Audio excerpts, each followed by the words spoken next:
말씀은 신약성경 사도행전 9장 10절부터 15절까지 봉독합니다. 신약성경 202페이지 사도행전 9장 10절부터입니다. 그때 다메섹에 아나니아라 하는 제자가 있더니 주께서 환상 중에 불러 이르시되 아나니아야 하시거늘 대답하되 주여 내가 여기 있나이다 하니 주께서 이르시되 일어나 집가라 하는 거리로 가서 유다의 집에서 다섯 사람 사울이라 하는 사람을 찾으라. 그가 기도하는 중이니라. 그가 아나니아라 하는 사람이 들어와서 자기에게 안수하여 다시 보게 하는 것을 보았느니라 하시거늘 아나니아가 대답하되 주여 이 사람에 대하여 내가 여러 사람에게 듣사온즉 그가 예루살렘에서 주의 성도에게 적지 않은 해를 끼쳤다 하더니 여기서도 주의 이름을 부르는 모든 사람을 결박할 권한을 대제사장들에게서 받았나이다 하거늘 주께서 이르시되 가라. 이 사람은 내 이름을 이방인과 임금들과 이스라엘 자손들에게 전하기 위하여 택한 나의 그릇이라.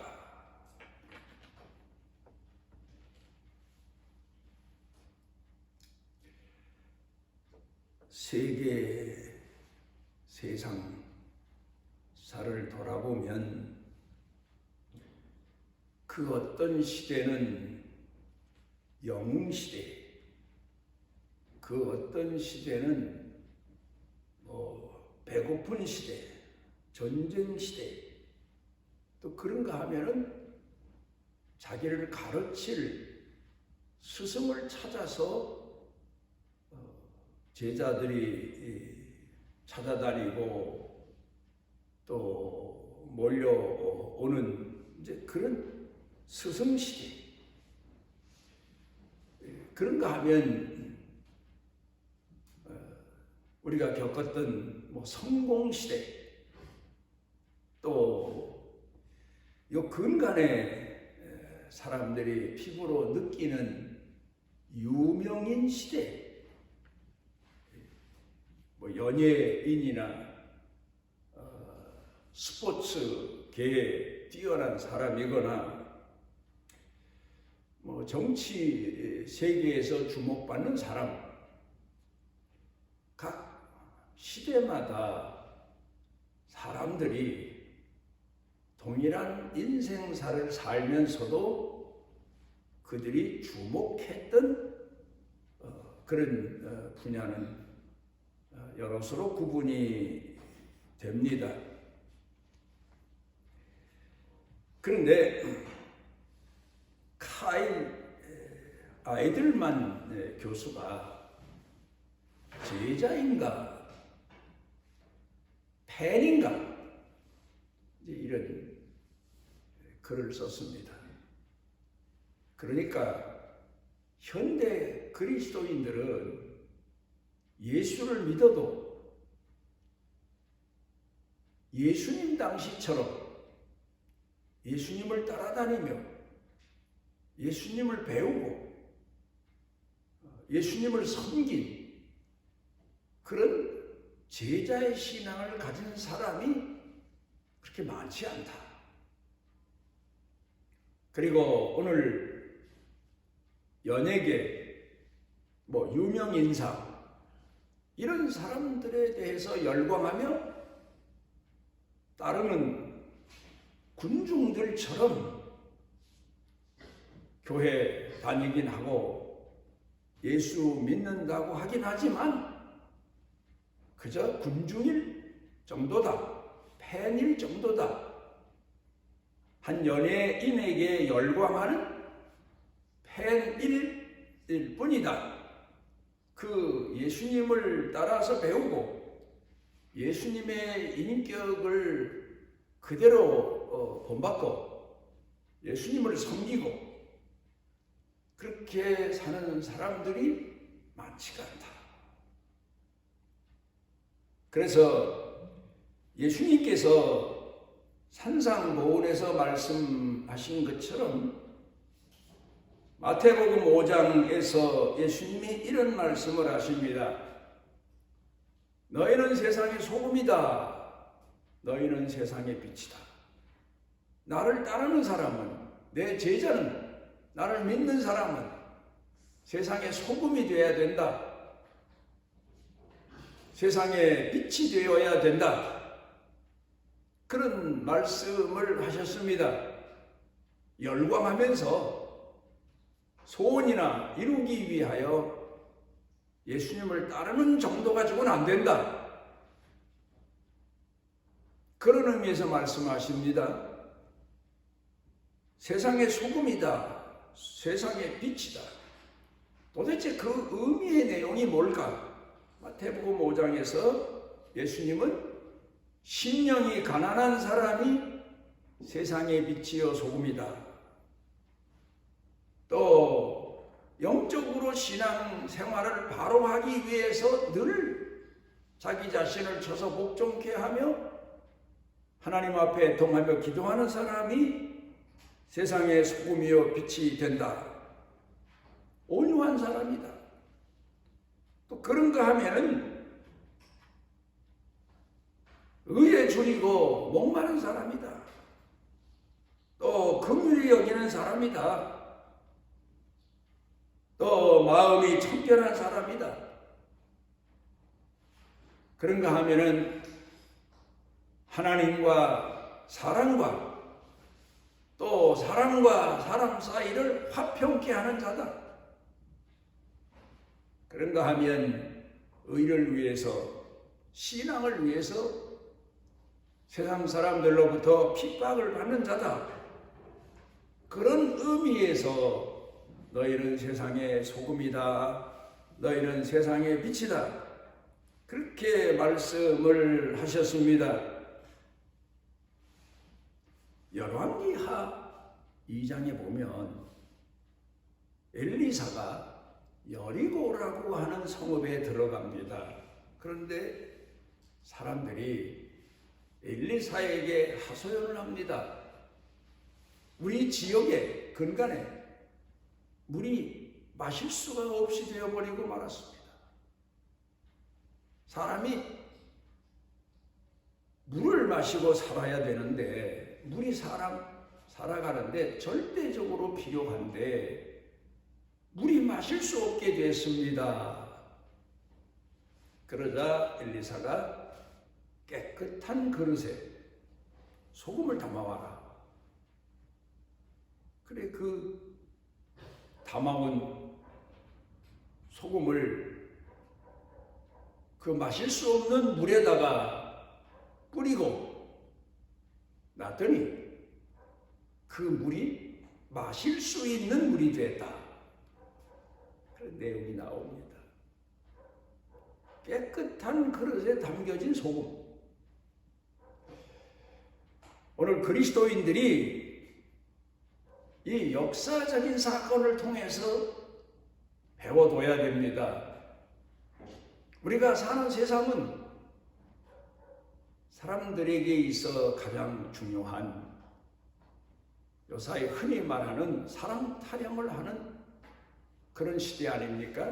사랑을 먹고 산다. 사랑을 마시고 산다.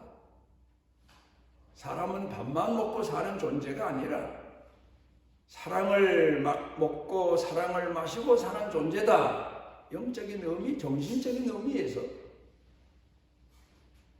그런데 여리고성 사람들이 물을 마셔야 되는데 마실 수 없는 물이 된 것처럼 변질된 사랑, 더럽혀진 사랑, 사랑이라는 명분 아래에서 사랑이라는 말이 많이 오고 가지만 정말 생수 같은 사랑, 사람의 마음과 영혼을 살리는 사랑, 그런 사랑이 구하기 어려운 그런 시대를 우리가 살고 있지 않나. 그런데 이런 더럽혀진 사랑을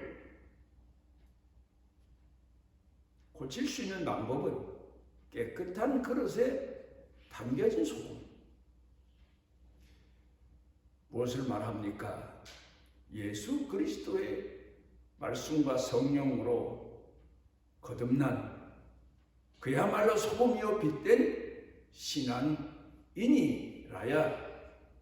오늘 이 시대를 사람들이 요구하는 진정한 사랑을 치유해 줄 수 있고 나눠줄 수 있지 않나, 이런 교훈을 얻을 수가 있습니다. 어떤 교회에서 성경 암송 대회가 있었습니다. 빌립보서 1장부터 4장까지 이제 주제를 정하고 성경 암송 대회를 합니다. 그래 여러 사람들이 나와서 자기가 평소에 성경을 암송한 외운 그런 실력을 발휘하는데, 여러 사람이 나와서 성경 암송대회에 출전을 한 거죠. 근데 이제 그 대회가 끝나갈 무렵 1, 2, 3, 4등, 5등 그렇게 쭉 발표를 하는데 1등은 어느 집사님하고 심사위원장이 발표를 했는데 교인 중에서 반응이 없어요. 조용해. 그 다음에 두 번째 2등은 어느 집사님하고 발표를 하는데 역시 성도들에게서 반응이 없어요. 그 다음에 3등을 발표하는데 3등은 어느 집사님, 그러니까 교인들이 와 하고 박수를 치고 그리고 환영을 합니다. 그 대회가 끝난 다음에 그 예배에 참석했던 외부에서 온 목사님이 그 교회 목사님에게 질문을 합니다. 아니, 내가 하나 이상한 게 있습니다. 아까 성경 암송대 할 때 1등 하고 발표를 하니까 왜 교인들이 반응이 없습니다? 2등을 발표할 때도 반응이 없습니다. 시큰둥합니다. 그런데 3등을 발표할 때는 와 하고 박수를 치고 반응이 대단했습니다. 이유가 뭡니까? 그랬더니 이 담임 목사님이 하는 얘기가 1등이요, 우리 교회에서 소문난 싸움닭입니다. 집에서도 남하고 가정 식구들하고도 잘 싸우고 교회에서도 잘 싸우고 또 자기 일터에 나가서도 사람들하고 그렇게 싸움 잘하는 싸움닭으로 유명한 사람입니다. 그럼 2등은요? 그 사람은 뱀입니다. 자기 2등만 생각하고 요리조리 피해 다니고 뒤에서 남 험담이나 재밌잖아요. 그러니까 그 다음 그럼 3등은요? 왜요? 그랬더니 그분은 우리 교회에서 충성하는 양입니다. 짐승으로 성도들을 빗대서 얘기했다는 유명한 얘기가 있습니다. 성경을 많이 알아요. 암송도 해요. 예수를 몇 년 믿고 나니까 별별 교회에 대해서, 성경에 대해서 아는 바가 많습니다. 그런데 그렇게 많이 아는 반면에 사람들로부터는 환영을 못 받아요. 인정을 못 받아요. 존경을 못 받아요. 왜 그렇습니까? 진정한 그리스도인이 되지 못했기 때문에. 정말 예수님의 제자로 예수님을 배우고 예수님의 삶을 몸에 익히고 살지 못했기 때문에 이런 일들이 오늘 우리 시대의 교회들마다 비일비재할 정도로 많게 된 거라는 말입니다. 조지 매드 교수라고 하는 분이 이런 얘기를 썼습니다. 내가 만난 예수라는 글 중에 내가 만난 사람, 내게 큰 영향력을 끼친 내가 만난 사람, 내게 은혜를 끼친 내가 만난 사람은 내게만 은혜를 끼치는 게 아니라 다른 사람에게도 은혜를 끼친다. 은혜를 끼친다. 이게 무슨 얘기입니까? 내가 그분을 만나서 그분으로부터 큰 감동을 받고는 그 감동을 다른 사람에게도 전하기 때문이다. 그런 얘기 아닙니까? 내가 나쁜 사람을 만났습니다. 상처를 입고 내 기분이 상하고 그러면 또 돌아서서 나도 남에게 나쁜 영향을 주게 되는 거예요. 그러니까 내가 누구를 만나느냐, 누구의 영향을 받고 사느냐가 참으로 중요합니다. 사도 바울은 디모데 전서 1장에서 이렇게 말합니다. 나는 기독교를 회방하던 자다. 핍박하던 자다. 그 일을 사명처럼 여기고 살던 사람이다. 그런데 내가 죄송하지만 알고 그런 게 아니고 모르고 그랬다. 그랬더니 하나님이, 예수님이 모르고 그런 자이기 때문에 불쌍히 여기셔서 긍휼을 베푸시고 나를 불러서 깨우쳐 주시고 그리고 나를 제자로 삼아주셨다. 충성된 자로 삼아주셨다. 여겨주셨다. 이제 그런 고백을 합니다.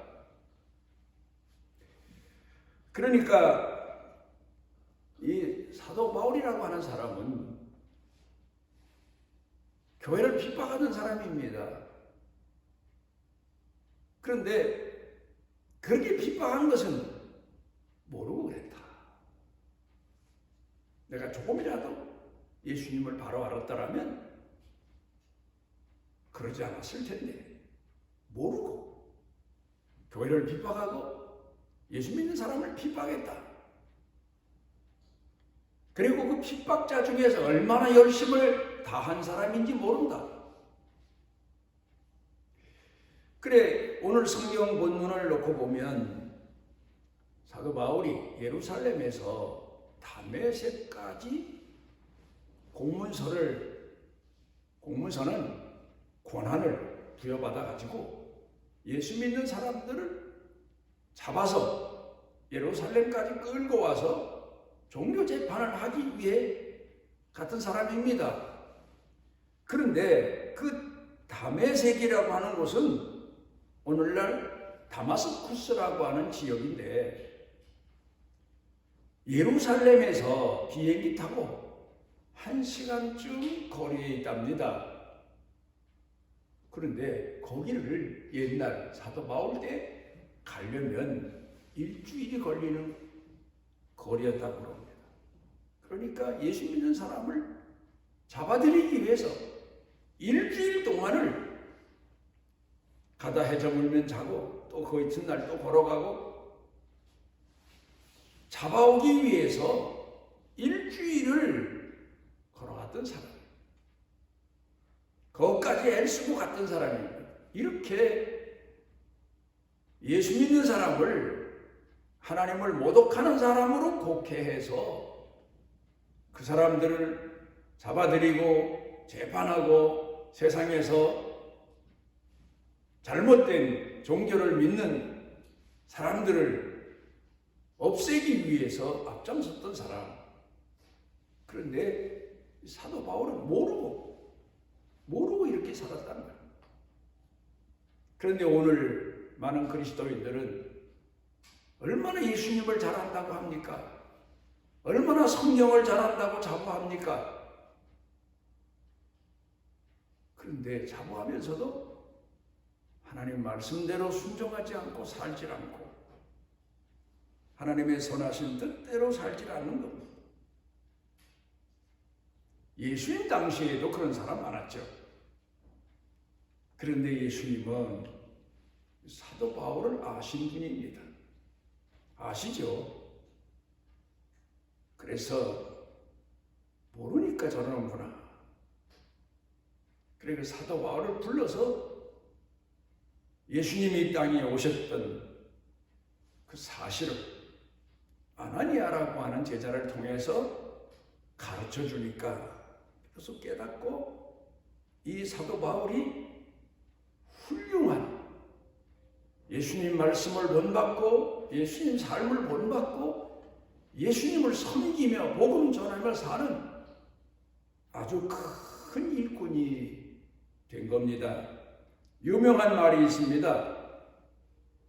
예수님은 사울이라는 청년을 부르셔서 사도 바울로 삼으셨는데 사도 바울은 온 세계 사람들에게 복음을 전하고 세계 사람들을 예수님의 제자로 삼도록 헌신하고 쓰여졌다.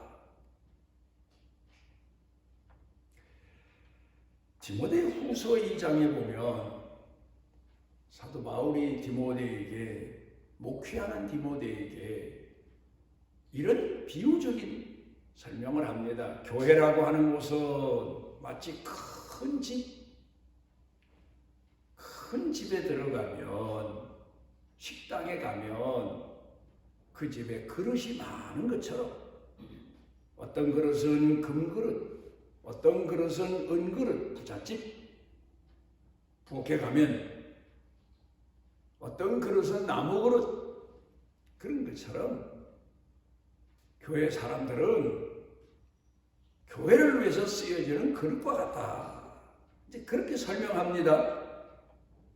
그런데 거기서 중요한 것은 금그릇이냐, 은그릇이냐, 나무로 만들어진 그릇이냐, 질그릇이냐, 그것도 중요하지만 그것보다 더 중요한 내용이 깨끗한 그릇이냐, 더럽혀진 그릇이냐, 그걸 가르쳐 교훈하고 있습니다. 깨끗한 그릇, 교회는 금그릇, 은그릇, 흙으로 만든 사기그릇, 그 그릇, 그리고 그 달란트대로 쓰여지는 사람들이 모인 곳이지만 목회자는 그들을 늘 말씀과 성령으로 깨끗하게 설거지해주는 사명을 다해야 된다. 아마 그런 의미에서 디모데를 권고했던 것 같습니다. 깨끗한 그릇, 더러운 그릇. 우리가 한번 깊이 생각을 해봐야 됩니다. 오늘 성경 본문 말씀으로 돌아가서 보면 15절에 예수님께서 이런 말씀을 아나니아라고 하는 제자에게 하시지 않습니까? 주께서 이르시되 가라. 이 사람은 내 이름을 이방인과 임금들과 이스라엘 자손들에게 전하기 위하여 택한 나의 그릇이다. 예수님이 아주 소중하게 쓰실 그릇이다. 이 사람이 지금까지는 모르고 교회를 비방했지만 마치 이런 얘기입니다. 그릇이 참 좋긴 한데 더러워서 못 쓰는 그릇 깨끗하게 설거지해서 잘 사용하는 것처럼 사도 바울을 바로 예수님께서 선택하셨다. 그걸 얘기하고 있습니다. 오늘 한국 교회 그리스도인들은 자기 자신이 얼마나 소금과 빛으로 말씀과 성령으로 자기 자신을 늘 설거지하고 회개하고 겸손히 낮아져서 온유한 마음을 가지고 청결한 마음을 가지고 예수 그리스도를 섬기고 세상 사람들을 섬기나를 깊이 생각을 해봐야 됩니다. 구약 성경으로 돌아가서 보면 제일 먼저 손꼽히는 사람이 아담 아닙니까? 아담의 가족. 식구들을 가만히 생각해 봅니다. 그 아내 하와는 아마도 아담이 그를 만나면서 고백할 때, 사랑 고백할 때, 이는 내 뼈 중에 뼈요, 살 중에 살이라. 그렇게 말할 때, 이는 내가 내 일생을 살아가는데 내게 필요한 깨끗한 그릇이다. 귀한 그릇이다. 정말 없어서는 안 될 그릇이다. 참 하나님이 주신 좋은 그릇이다. 유익한 그릇이다. 그렇게 고백한 내용이 아닐까. 그런데 그 후에는 그 하와가 아담에게 근심을 줍니다. 아픔을 줍니다. 선악과를 따먹도록 뱀의 유혹을 받아서 아담을 또 시험하여 넘어뜨리게 했기 때문에 근심의 그릇 되지 않았나. 또 그런가 하면 가인은 자식입니다. 그런데 자식을 사랑하긴 하지만 그릇으로 비유한다면 아픈 자식이 있고 기뻐하는 자식이 있고 믿음의 자식이 있고 신뢰의 자식이 있는 것처럼 가인은 근심의 그릇, 근심의 자식이 아니었나? 아벨은 믿음의 자식, 소망의 자식이 아니었나? 그런 것도 생각해 봅니다. 아브라함 가정으로 돌아가서 보면 늘 진실한 마음을 가지고 아담을 섬긴 사라가 진실한 그릇이 아니었나? 그런 생각도 해보고. 또 그런가 하면 롯은 처음에는 의지할 만한 족한 줄 알았는데 나중에는 이런저런 일로 분쟁하게 된 그런 사람으로 우리가 성경을 통해서 볼 수 있습니다. 또 자기 첫 번에 핏줄을 낳아주긴 했지만 하갈이라는 여자는 이게 근심 중에 근심 그릇이 되지 않았나. 또 그런가 하면 아브라함 가정에서 우리가 잊어버리기 쉬운 사람이 하나 있는데 엘리에셀이라고 하는 사람입니다. 이 사람은 학자들이 말하기를 병들어서 노예로 팔려다니다가 병들어서 버려진 것을 아브라함이 구하여 집에서 치료하여 살렸는데 평생토록 아브라함에게 위로되는 그런 사람의 생을 살았다. 그렇게 말하지 않습니까? 우리 그 얘기하지 않으면 뭐 끝도 없습니다. 이제 오늘 성경 본문 말씀으로 돌아가서 보면 사도 바울은 예수님께서 복음을 위하여 요긴하게 사용하시는 그릇으로 택하셨다. 그러면 사도 바울을 도운 사람들을 돌아봅니다. 디모데나 디도 이런 사람들은 사도 바울에게 있어서 위로의 그릇, 믿음의 그릇, 기쁨의 그릇, 동력자의 그릇, 그런 사명을 다하지 않았나. 물론 사도 바울에게 있어서 마가 누가도 있고 또 그 외에 보면은 성경에 사도 바울의 복음 전하는 일을 위해서 협력한 사람들이 많죠. 오네시모라는 사람이나 또 이 루디아라고 하는 사람이나 또 바나바라고 하는 사람, 이런 사람들은 동력의 그릇이지 않았나 그런 생각도 해봅니다. 브루스길라나 아굴라 같은 사람은 같이 업을 같이 하면서 천막 깃고 천막 치고 하는 업을 잠시 가졌었습니다. 사도 바울이 복음 전하러 간, 후원도 받지 못하고 간 선교지에 가서 스스로 생계를 본인 자신이 유지해야 되니까 동업적인 사람, 이런 사람들 얘기가 참 많죠. 또 그런가 하면 사도 바울에게 있어서 알렉산더 같은 사람은 얼마나 큰 아픔과 고통을 준 그런 그릇이요 사람인지 모릅니다. 어쨌든 사도 바울 생애에 있어서, 선교 생애, 목회 생애에 있어서 귀한 그릇, 금그릇, 은그릇, 또 그런가 하면은 사기 그릇, 이런 그릇들이 참 많았는데 사도 바울이 지나면서 보니까 깨끗한 그릇이 제일이더라. 다른 말로 말하면 온유한 사람, 겸손한 사람, 충성된 사람, 이런 사람이 소중한 그릇과 같은 사람이다. 그런 고백을 하고 있습니다. 오늘 우리는 하나님을 공경하는 신앙인으로 살아가면서 내 집안에서는, 내 형제들 간에는, 내 일터에서는, 교회에서는 내가 어떤 그릇으로 쓰여지고 있나,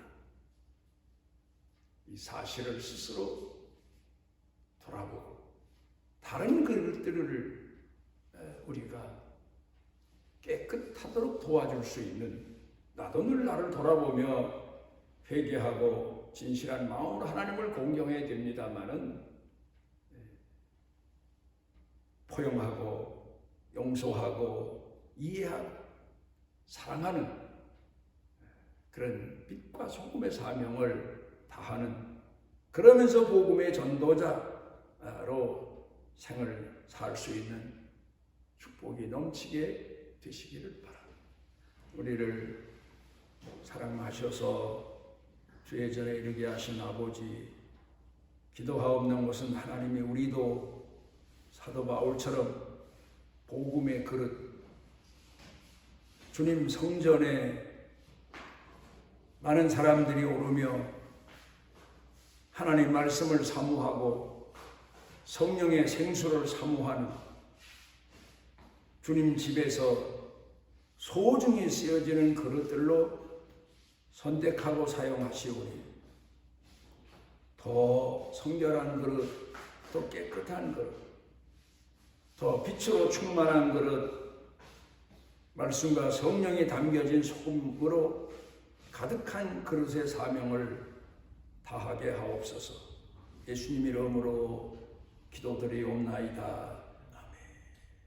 우리가 주 앞에서 우리 욕망으로, 우리 허물과 죄로 더럽혀져 하나님 앞에 사용될 수 없는 그릇과 같이 되었을지라도 우리를 찾아오셔서 우리를 말씀과 성령으로 깨끗하게 하시고 성결하게 하여 다시 주 앞에 쓰여지게 이끌어 인도하시는 우리 주 예수 그리스도의 무한하신 은혜와 세상 끝날까지 더럽고 추한 죄인임에도 포기치 아니하시고 품에 품으시고 사랑하셔서 우리를 성결하게 하시는 우리 아버지 하나님의 만극하신 사랑과 우리 속에 내재하셔서 우리를 깨워주시고 일으켜주시고 회개케 하시는 성령님의 능력의 은총이 사랑하는 자녀들 생각, 마음, 영과 육, 사는 삶의 모든 경영에, 그리고 온 교회 중에 넘치고 넘치도록 함께 하시기를 축원하옵나이다.